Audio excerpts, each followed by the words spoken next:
Welcome to Let Me Fix This. Enjoy the video.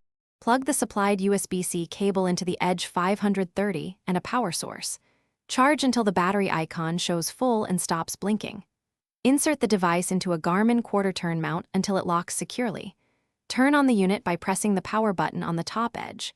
Open Settings, select Sensors, and choose Add New Sensor. Pair heart rate, cadence, and speed sensors using ANT+ or Bluetooth according to sensor instructions. Create a route in Garmin Connect on your phone or computer and sync it to the Edge 530. Alternatively, import a GPX file directly to the device via USB. Enable routing on the Edge and select the course to begin turn-by-turn navigation. Use Climb Pro while following a course to view remaining climb distance and gradient percentages. Download regional maps and choose GPS, GLONASS, or Galileo for improved satellite lock and accurate positioning during navigation. Enable Live Track on the Edge 530 to share your real-time position with contacts.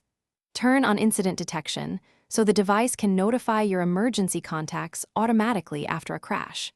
Use the built-in performance metrics like FTP, VO2 max, and training status to track fitness and adapt workouts. Activate Strava Live segments to get real-time segment times and alerts while you ride. Expect up to 20 hours of battery life in standard GPS mode before you need to recharge.